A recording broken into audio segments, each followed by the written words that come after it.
ঢাকা বিশ্ববিদ্যালয়ে পড়াশোনা শুরু করলে এবং ঢাকা বিশ্ববিদ্যালয়ের পরিবেশ আর তুমি যেখানে পড়াশোনা করে এসেছো তার পরিবেশ তো একরকম ছিল না, কারণ তুমি যেখানে আগে পড়াশোনা করেছো সেটা তো প্রতিবন্ধী বান্ধব ছিল, কারণ সেখানে দৃষ্টি প্রতিবন্ধী শিক্ষার্থীরা ছিল, তাই না? সেই ছেলেমেয়েরা পড়াশোনা করতো। কিন্তু যখন তুমি ঢাকা বিশ্ববিদ্যালয়ে চলে আসলে তখন তোমার কাছে প্রধান চ্যালেঞ্জটা কি মনে হয়েছিল? আসলে আমার চ্যালেঞ্জ আসলে শুরু ক্যাম্পাসে ভর্তি হওয়ার আগ থেকে আমি ইতিপূর্বে বলেছি যে যখন আমি চান্স পাওয়ার পরে কিন্তু আমার একটা বিড়ম্বনা শুরু হয়, সেটা হলো আপনার ভর্তি কীভাবে হবো, কারণ এখানে অনেক টাকা পয়সার ব্যাপার স্যাপার ছিল। এটা নিয়ে অনেক একটা ঝামেলা, কারণ ইতিপূর্বে আমি কিছু টাকা পয়সা বাড়ি থেকে এনে ঢাকা শহরে আমি যে ছিলাম কোচিং করেছি, এখন তো হিউজ পরিমাণে টাকা দরকার। তো তখন আমি খুবই বিড়ম্বনায় পড়ে যাই। তারপর বাড়িতে গিয়ে আমি শেয়ার করি বিষয়টা, তখন আর কি বিভিন্নভাবে টাকাটা ম্যানেজ হয়। তারপর আমি বিশ্ববিদ্যালয়ে ভর্তি হওয়ার পরে আমি তো শুরুতেই আসলে ঢাকা বিশ্ববিদ্যালয়ে সিট পাই নাই, কারণ ওখানে তো ভর্তি হওয়ার সাথে সাথে সিট দেওয়া হয় না, কিছু প্রক্রিয়া আছে, ওগুলো মেনটেন করেই আপনাকে আসতে হবে।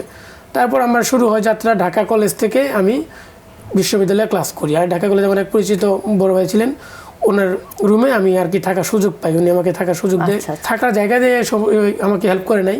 এবং কি বিশ্ববিদ্যালয়ে ফার্স্ট ইয়ারে ভর্তি হওয়ার পর প্রত্যেকটা স্টুডেন্টেরই একটা সমস্যা থাকে, ফাইন্যান্সিয়াল একটা প্রবলেম থাকে, মানে টাকা পয়সার যে বিষয়টা। আসলে ফ্যামিলি থেকে যদি আপনাকে প্রপার গাইডলাইন এবং হেল্প না করতে পারে তখন যে কী একটা সমস্যা হয় সেটা একমাত্র আমি জানি। তো ফার্স্ট ইয়ারটা আমাকে অনেক সময় যে একবেলা দুই বেলা না খেয়েও আমাকে কাটাতে হয়েছে।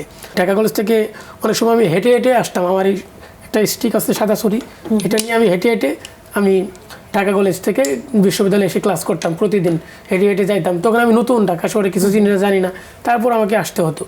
এরপর আমি বিজয় 71 হলে অ্যালট পাই।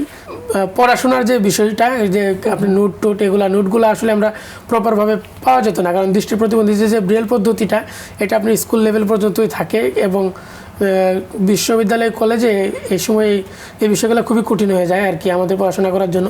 তো ওই বিষয়গুলো খুবই সাফার করতাম, যে কীভাবে আমি নোট নেব, কীভাবে ক্লাসে আসবো। তো এই বিষয়গুলো আমাকে আর কি বিশেষ করে ভোগাতো খুবই।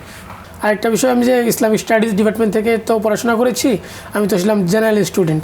তো ওই সময় আর কি ওই কারিকুলামটাও আমার জন্য অ্যাক্সেসেবল ছিল না, কারণ আমি তো আরবি সম্পর্কে আমার বেশি ধারণা ছিল না, সেক্ষেত্রে খুবই ঝামেলা হতো আর কি। তুমি এগুলোকে মোকাবেলা করেছো এবং মোকাবেলা করে সেখান থেকে অনার্স এবং মাস্টার্স কমপ্লিট করেছো, তাই না? জি। আর এখন নতুন জার্নি, চাকরির জন্য চেষ্টা করতে হচ্ছে এবং সেখানে তোমাকে আরও নতুন নতুন চ্যালেঞ্জ মোকাবেলা করতে হচ্ছে, তাই তো? জি।